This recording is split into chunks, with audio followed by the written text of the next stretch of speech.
Jai Radha Madhava Kunja Bihar. The following is a class on Bhagavad Gita, Chapter 12, Text number 2, given by His Holiness Gopal Krishna Goswami, recorded on 6th May of 1995 in Toronto, Canada. Kunja Bihari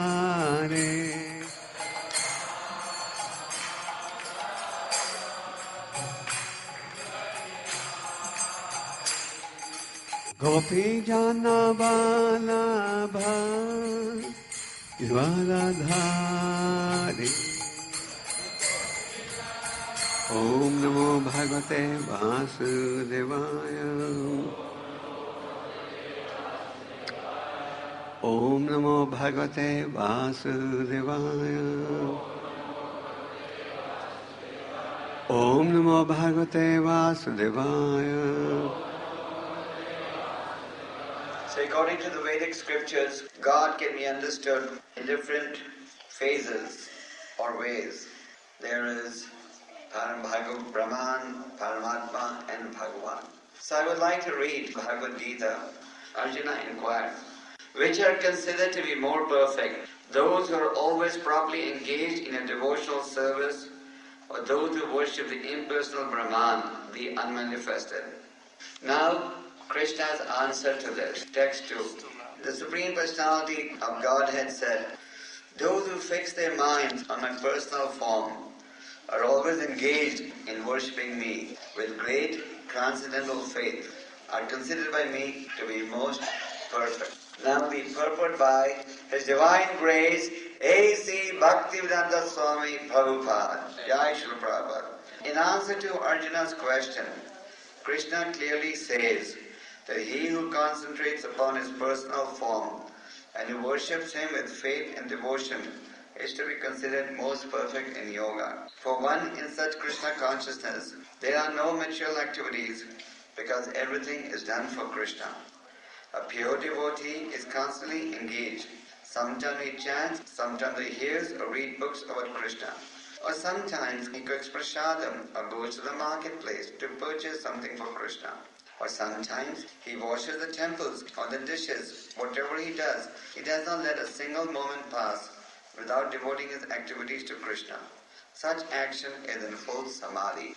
Om Agyan Timanandasya Gyananjana Shalakya Chakshur Militanina Tasmai Shri Gurave Namaha. So the reason I'm discussing this is when I was coming in the car just now, someone sitting in the car asked me a question, which was, if God is all pervasive, how can God still have his personal form? So we see in these two verses that we read, Arjuna asked Krishna, which is superior? What is most perfect? Those who engage in a devotional service or those who worship the impersonal Brahman, the unmanifested? In other words, there are many people who think that God is all pervasive, and since God is all pervasive, He does not have a spiritual form. And they just worship the impersonal aspect of God. They think God is everywhere, everything is God, you're God, I'm God, everyone is Narayan. So they think everyone's Narayan, so everyone can be worshipped. Now Krishna, in response to this very simple question from Arjuna, is that okay? He said, those who fix their mind on my personal form and are always engaged in worshipping me with great and transcendental faith are considered by me to be more perfect. So Krishna is clearly explaining in response to Arjuna's inquiry that worshipping him in his personal form is far superior to worshipping the impersonal aspect of God. I had explained earlier that God can be understood in different stages. The very initial, elementary stage of understanding God is known as the stage of Brahman realization. A little more mature understanding of God is known as the stage of Paramatma realization. And even further, a more mature stage of understanding God is known as the stage of Bhagavan realization. Just like You may go to school, you may get a high school degree. So that's also a degree. But then you may get a bachelor's degree, which is higher than a high school degree. And then you may get a doctorate degree, for example, which is even higher than a bachelor's degree. Our spiritual master used to explain. He explained us this with two very simple examples that we will present to you. Once in India, a new railway station was built in a town. So the villagers were discussing, the train is going to come to our village for the first time. What does the train look like? So they decided that they would send a delegation of 3 people to the railway station to see what the train looks like and to report back to the villagers at large. So the first of the 3, he saw the train coming and he saw the light of the train. The engine, in front of those days they had these coal engines. So these coal engines had a big light in the front. So he saw the light shining very sharply. So he ran back to the village and said, I saw the train. And people said, what does the train look like? Oh, there's a big light that shines a lot. The other person, he waited to see the light and he also saw the engine. And he saw a few compartments. So he ran back and he gave his understanding of what the train looked like. And his understanding was the light and the engine. And he saw some compartments from a distance. The third person was even more intelligent. He stayed behind, saw the light, saw the engine, saw all the compartments, saw the train leave the station, and he ran to the villagers and said what the train looked like. Now which of the 3 definitions is more perfect? First person, second person, third? Third one. So similarly, Brahman realization is compared to just seeing the strong light of the engine. Paramatma is a little more advanced. But when you accept God in His personal form, that is the highest of all. Just like you may see a mountain top from a great distance. From a great distance, you may only see the mountain top. But if you're able to climb up the peaks, you may see a little bit of variety on the mountain top. But if you're able to go on the top of the mountain, then naturally you can see it very clearly. So God, He manifests Himself in His transcendental form. In the Bhagavad Gita, Krishna says, Janma karma chame devyam evam vivadi tattvataha. My coming and going is both devyam. So what does devyam mean? Devyam means transcendental, beyond the material modes. You may say, I'm also transcendental. Come on, I chant Hare Krishna. You may be chanting Hare Krishna, but we do not possess the same omnipotent qualities that Krishna possesses. For example, you and I get old, we have white hair, cheeks get wrinkled, organs get weak, get hospitalized, etc. But Krishna doesn't get old with the passage of time. Just like you see this very famous picture of Krishna on the battle of Kurukshetra. How old does he look? Be impartial. Just pretend you've never heard of Krishna before. If I just showed you this picture, how old does this personality look? So, anyway, even if you show it to the grossest atheist who doesn't believe in God, he won't say more than 20 or 25. But Krishna was 128 years of age by material standard at this time. So Krishna doesn't age with the passage of time.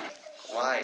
Because he's completely transcendental. Then, when Krishna comes on this planet, he also performs superhuman activities. Just like, for example, when Krishna came on this planet at a very young age, you all know the story, how Kamsa was scared. Kamsa was Krishna's maternal uncle. But he was warned that the 8th child of your sister was going to kill you. So Kamsa employed every trick to see that this child would die. So he sent a very powerful demon, Putana. And Putana came. There was a big party going on. Krishna's father was a very rich man. Though he was just a Vaishya, he was an agriculturalist. He wasn't a business magnate. There were no business magnates at that time. At that time, man's asset was measured in terms of how much land he had and how many cows he had, not in terms of how many billions of dollars you have in the bank. So, there was a big party going on, and Putana disguised herself as a very beautiful lady. So nobody suspected her. And then she took Krishna and she tried to get Krishna to suck milk from her breast. In India, in those days, even now, there's sometimes ladies, they are able to put poison in their breast. So with this process, the child dies. But Krishna was able to suck Putana's life. Then one day, Krishna was playing with his friend, and he defeated some of his friends. So they came complaining to Mother Yasoda, "Your son, he's creating a lot of mischief." So when the son returned home, the mother said, "Have you eaten any dirt today?" Krishna said, "No, I haven't eaten any dirt." But the mother would not believe it. So the mother said, "Okay, open your mouth." Just like when you have some tonsils, you go to the doctor, he says, "Open your mouth." And when Krishna opened his mouth, what did the mother see? She saw the whole universe. Then she was amazed. Then there was another incident. Krishna's father and all the other farmers in Vrindavan, they would offer offerings to Lord Indra every year. Who is Lord Indra? The king, in charge of rain.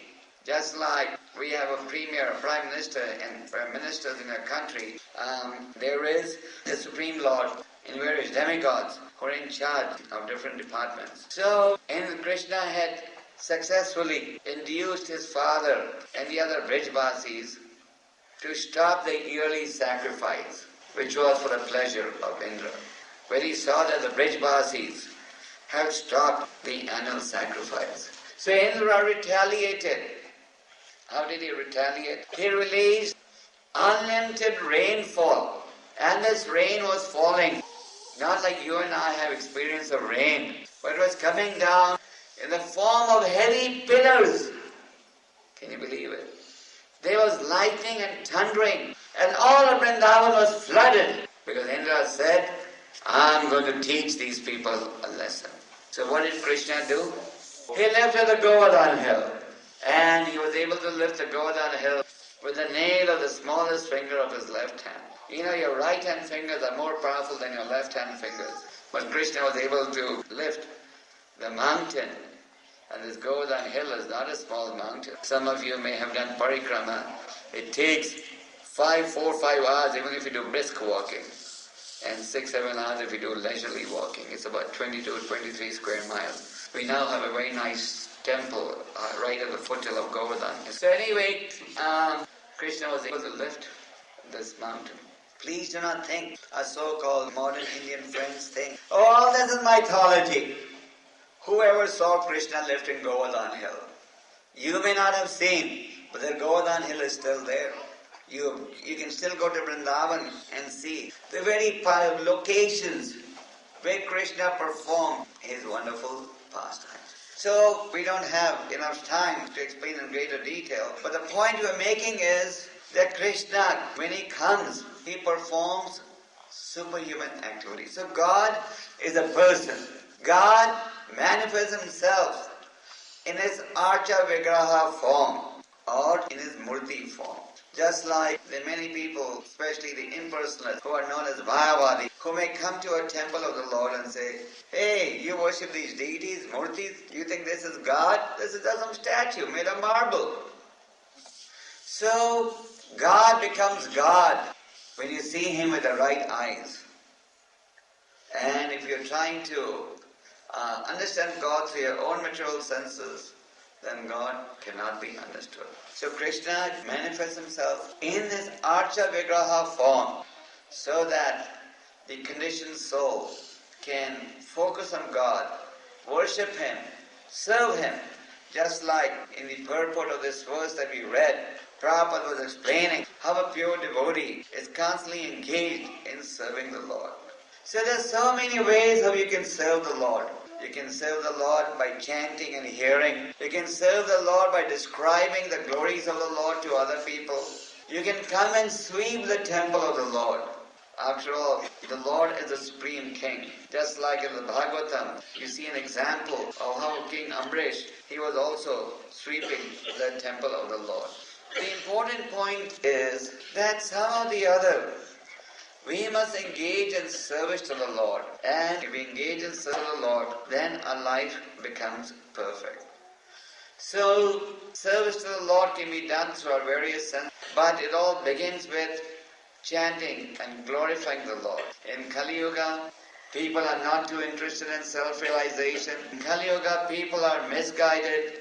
In Kali Yuga, people are unfortunate. Unfortunate in the sense that self-realization is right on the bottom of the list. Everything else is important but self-realization. Am I right? I must go to school, I must send my children to school, I must make this, I must do that, but self-realization is not so important. So the Lord has very kindly presented a very simple and sublime method for self-realization in this age. And that is the process of chanting the holy names of the Lord. In this Chaitanya Charitamrita, there's a dialogue between Haridas Thakur and Chaitanya Mahaprabhu. Haridas Thakur was born in a Muslim family, but very attached to the chanting process. He used to chant the holy name 3 lakh times every day.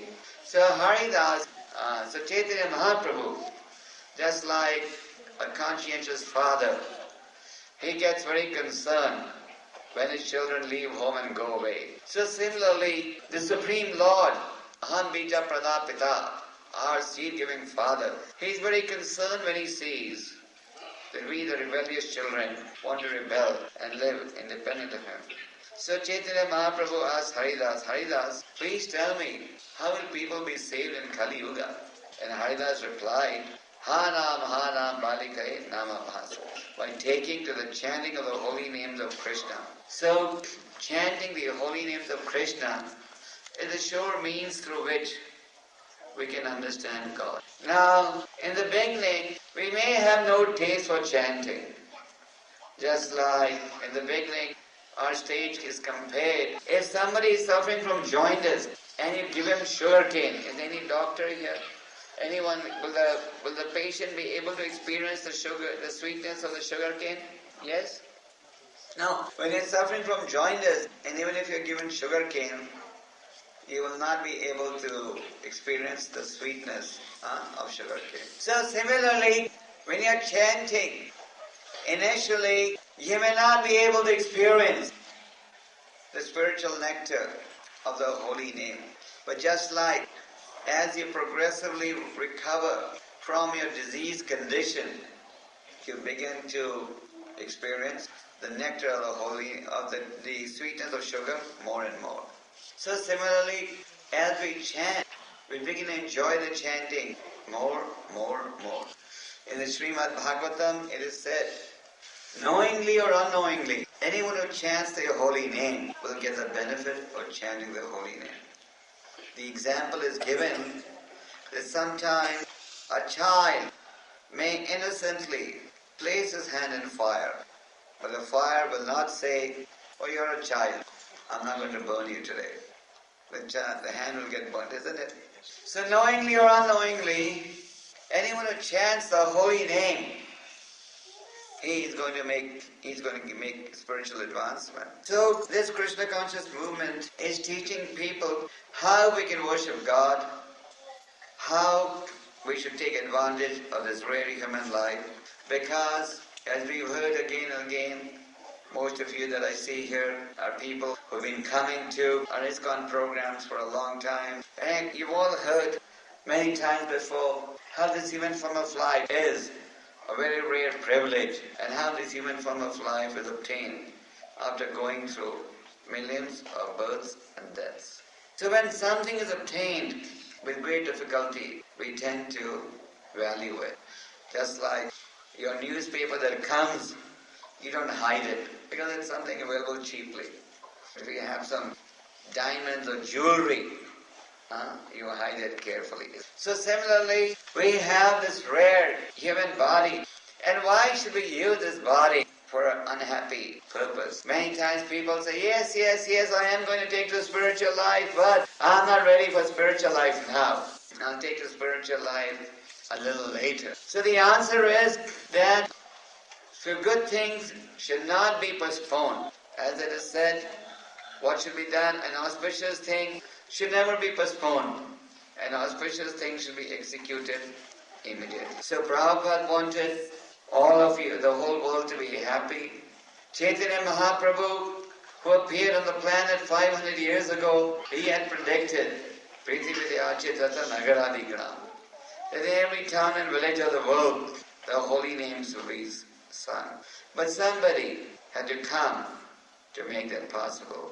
And that was Srila Prabhupada. And next year, as many of you may know, our movement is going to be celebrating the 100th anniversary of Srila Prabhupada on this planet. In the material world, we celebrate centennials of politicians, war heroes, etc. But actually, nobody has done as much for humanity as Srila Prabhupada was able to do in a brief span of only 14 years. So worship of God in His personal form is superior to worship of God in the impersonal form. 1. 2. God is always transcendental. Those who underestimate God's personal form are actually insulting the Lord.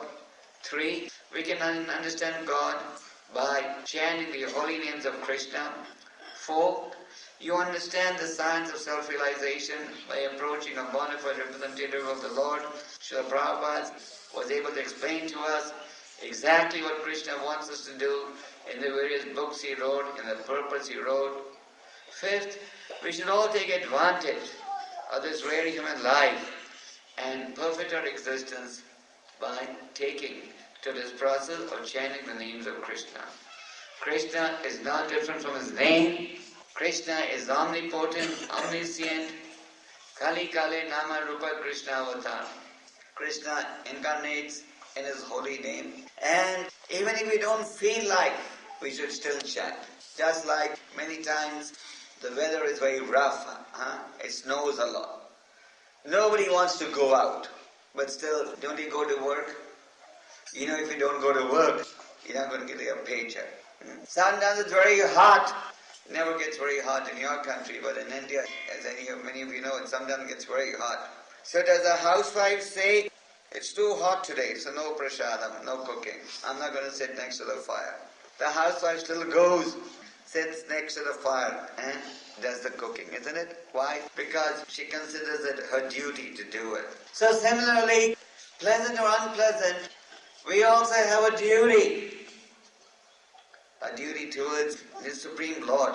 You use a little bit of water and you have to pay the government, isn't it? I was recently told, I was in Washington for 2 weeks, and they told me that they really doubled, they doubled or tripled the cost of the water now.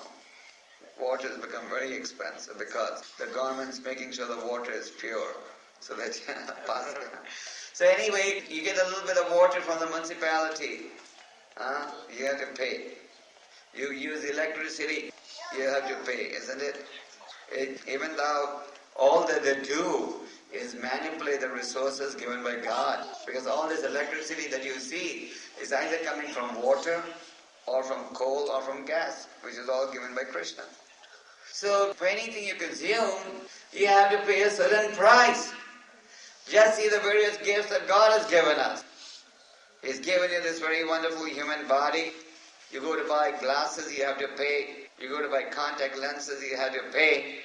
Can you imagine how much you would have to pay to buy a pair of eyes? Is there any shop that sells a pair of eyes? That Hakim Optician, does they sell eyes? No. Then is there any shop, there are shops that sell hearing aids, but is there any shop that sells you a pair of ears or a pair of nostrils?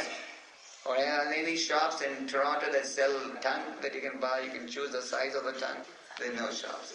So, and then your human body. So if you analyze Just this body which Krishna has given you is the greatest gift. And then the sunlight you get, the energy, the wind, just like today is a very pleasant day. So all this nice weather, etc. So we analyze and we enumerate the various gifts given by God. You will see that the list is so vast, isn't it? Still nobody talks about glorifying God. At least when America was founded, the founding fathers of American Confederation were very religious. So they established in the Constitution, first principle, religious freedom, in God we trust. So they established that. So in trust in God should not just be verbal. Our trust in God has to be real. And it should be practically demonstrated. And how will we demonstrate? We demonstrate by doing what Krishna wants us to do. Just like I can see most of you have children. So most of you have children, and as parents, you want your children to be obedient to you. Am I right? If I do a confidential survey of all the parents and ask them, they all say, yes, we want our children to be totally submissive to us. Isn't it? But the reality is, the children are almost not submissive. And as they get older, they get more distanced. Anyway, so the point is that just like you measure, one thing is, Krishna is not a sentimental God. We as parents are sentimental. So we always say our sons and daughters are heroes and heroines. But Krishna is not like that. Krishna is not a sentimental God. Because the laws of nature are very strict. When you don't follow the laws of nature, then Yamaraj is there to punish you. Some people have a concept of God as being so merciful. Doesn't matter what you do, God is there to pardon you. But that's a wrong understanding. God is merciful. But the laws of natural nature operate very stringently, and you break the laws of nature, you fall in the victim of punishment. So we should please follow Krishna's instructions. We just repeat every time what Krishna has said. That is to chant Hare Krishna.